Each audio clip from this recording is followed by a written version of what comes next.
And I'd like to call on Bill Rees. Bill is at the University of British Columbia's School of Community and Regional Planning in Vancouver. He's considered one of the fathers, if not the father, of ecological economics. And as Jim said in his remarks, one of the charts that he showed derives from some of the earlier work that Bill did. So Bill, over to you, please.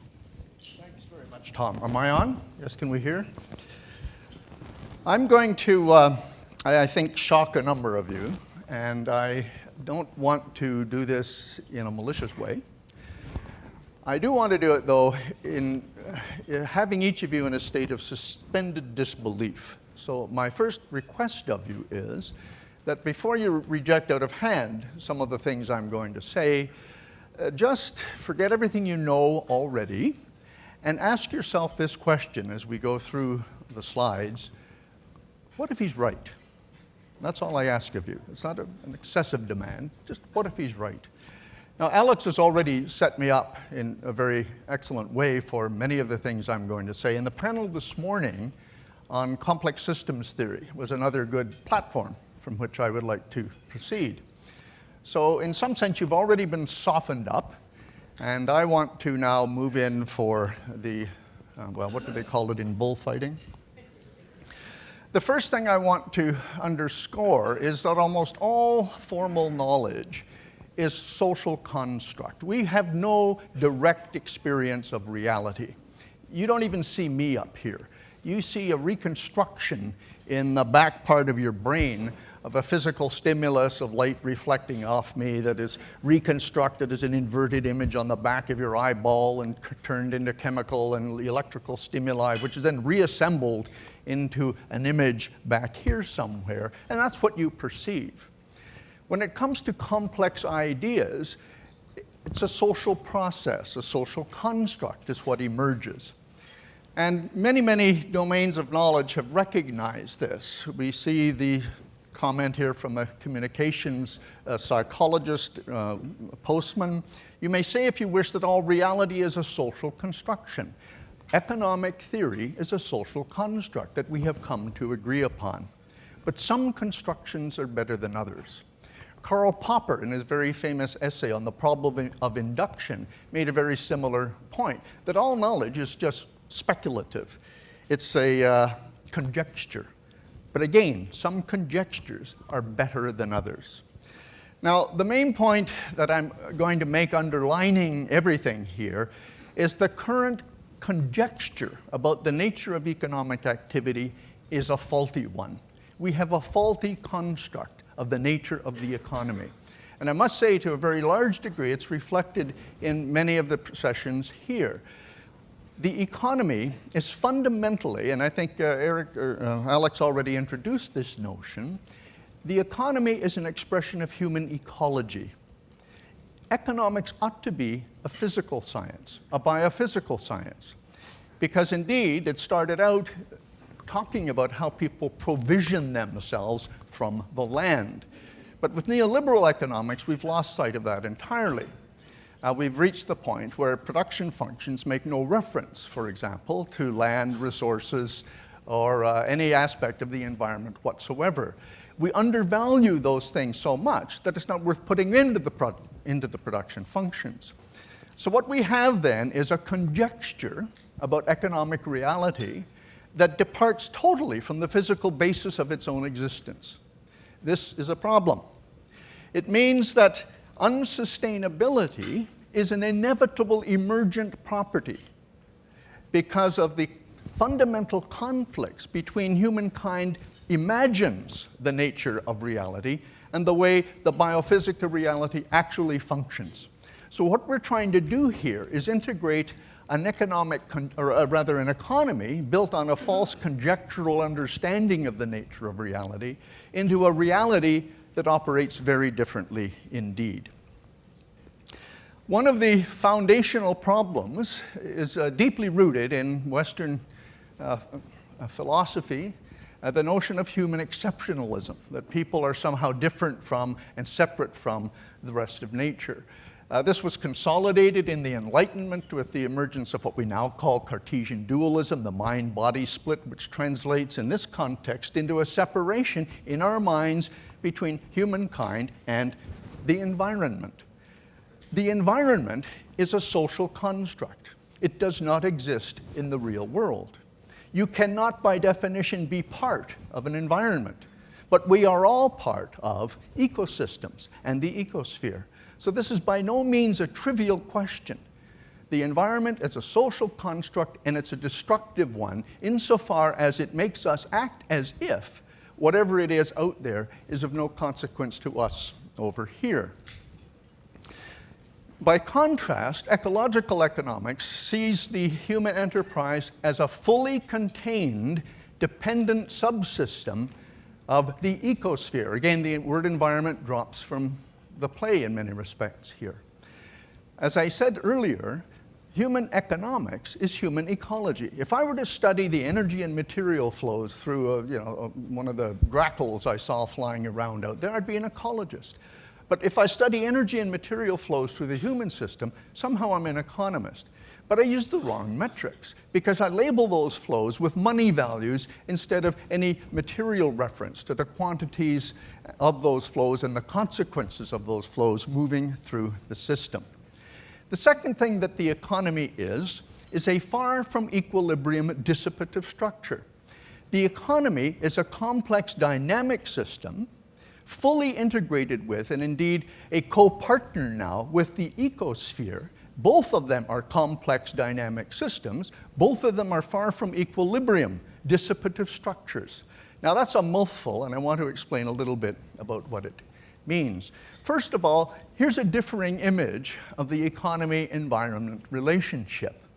Again, the environment per se has disappeared.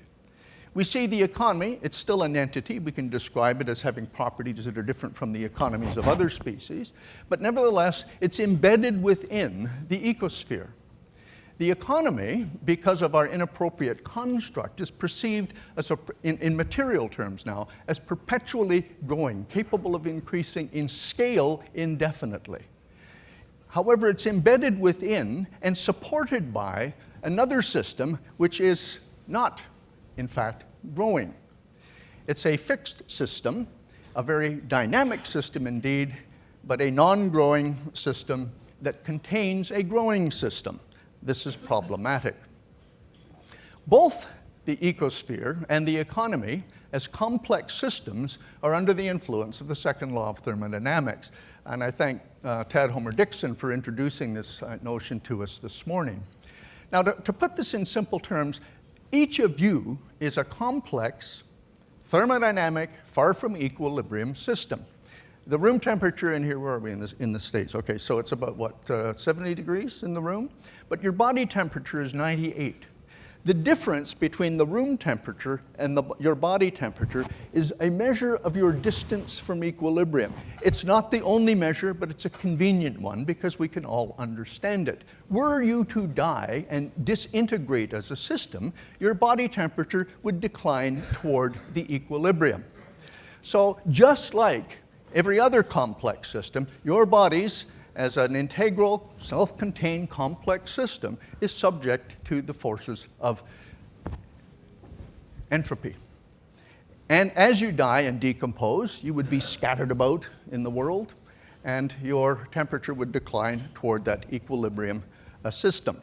So the point is, you don't do that. In fact, one of the wonderful benefits of this conference is how exceptionally well provisioned it is. So we're all sitting here, stuffing ourselves with copious quantities of available energy and material in order to maintain ourselves in a far from equilibrium state. So every living complex system, of which the economy is a representative, I prefer to use the term human enterprise actually, maintains itself in a highly ordered, highly organized, far from equilibrium state by consuming vast quantities of usable energy and material from the host system of which it is a part. It uses that energy and material to produce itself. Literally, it's a far from equilibrium self-producing system, but in the process contributes prodigious quantities of waste material back into its host. We call that an entropic load. So in order to maintain ourselves in a negentropic, far from equilibrium, highly organized, integrated state, we necessarily contribute inordinate entropy to the host system, the ecosphere. We say that the economy, just like your bodies, is a dissipative structure. By the way, the economy is the aggregate of all of our biological metabolism plus the industrial metabolism that goes along with it. So in a sense, it's a kind of a fractal system that aggregates on the way up, doesn't it? So the economy is a dissipative structure. Many people balk at this kind of language. I thought it would be worth repeating the quoted words of, pardon me, Sir Arthur Eddington, the British physicist, in responding to the idea that thermodynamics, well, maybe, he said, thermodynamics holds the supreme position among the laws of nature. If your theory is found to be against the second law of thermodynamics, I can give you no hope. There is nothing for it but to collapse in deepest humiliation. Now, this is pertinent because the neoliberal paradigm is profoundly pitted against the second law of thermodynamics. Now, if you doubt that this is working, and working still, consider these numbers. In an era when we as economists think of decoupling, the fact is that US material consumption increased by 57% in the 25 years between 1975 and 2000. That's 23% on a per capita basis during an era in which many of the most efficient technologies known to humankind were being implemented. The waste throughput resulting from the consumption on a per capita basis, I've used just two countries to compare here. United States, 25 tons per capita. Japan, 11 tons per capita. Smaller cars, smaller homes, less distance traveled, and so on and so forth. If we include material flows that actually don't enter the economy, but are simply shoveled around to get at resources, for example, overburden, we strip whole mountaintops around here to get at the coal, for example, then the material flow per capita per annum through the American economy approaches, in fact, it's far beyond this now, these numbers are about a decade old, 86 tons per capita, and even Japan doubles to 21 tons per capita. This is a graph showing the steady, constant uptick in carbon dioxide emissions. In addition to the first and second laws of thermodynamics, we are subject to the law of mass balance. Everything in comes out, everything. So when you burn fossil fuel, it comes out in the form of oxidized carbon dioxide, which is filling the atmosphere. This is a super exponential curve. The rate of increase is increasing. And again, therefore, there is no dematerialization or decoupling taking place in real gross material terms. There's another problem here. Ecological studies show that humankind are now the single largest consumer organism in every ecosystem type on the planet. I sometimes speak to public school kids, and we like to get into a discussion of what's the most significant marine mammal? And so there's all kinds of debate about whales and seals and da-da-da-da-da. And then I say, no, they're sitting in your seats.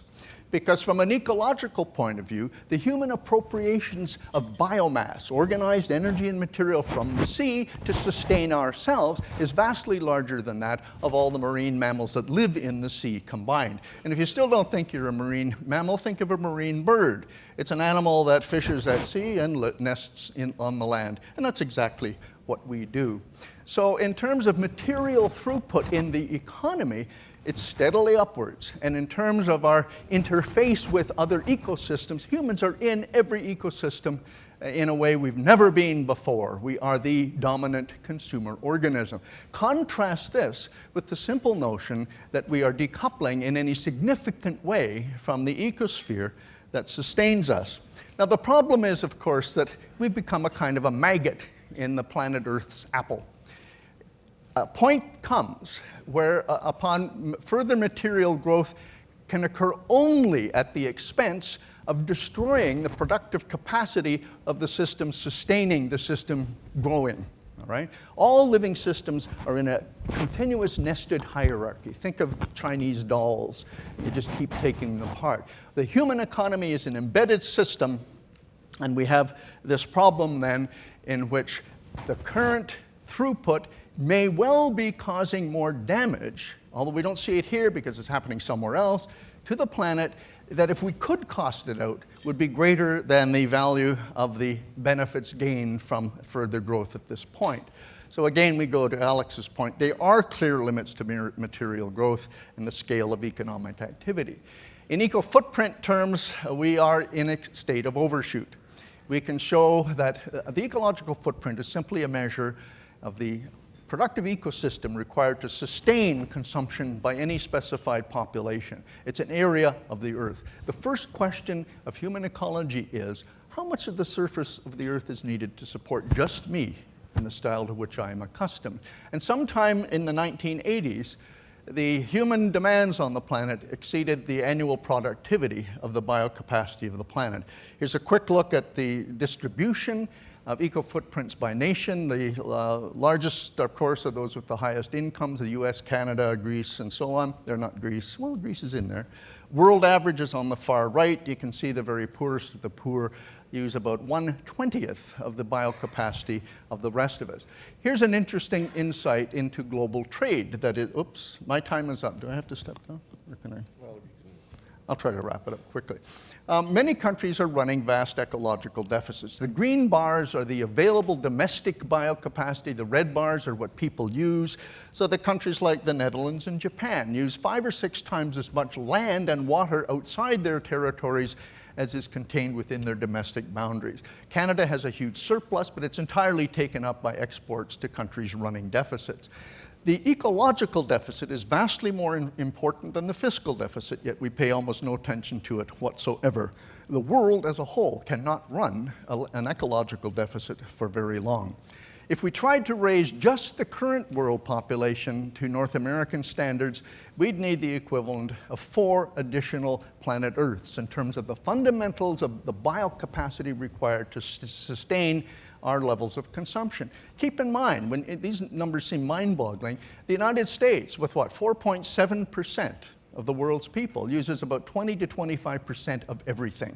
So if you extrapolate that to the entire world population, this becomes somewhat more believable.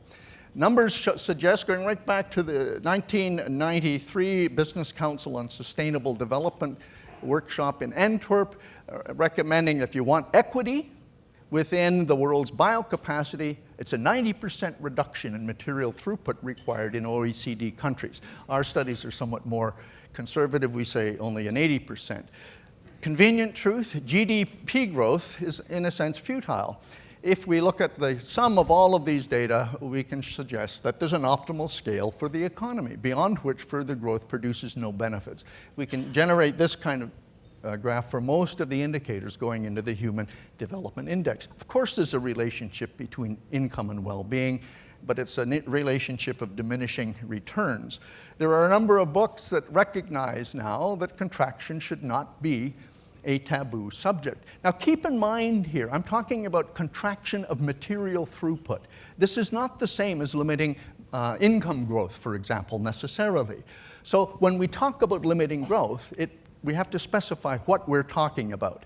And I'm very specifically talking about restricting or reducing very substantially the material throughput and energy throughput in the economy. And I took the slides out. There are other studies showing that we could do that by about 80% and still maintain current living standards just by taking advantage of off-the-shelf technologies.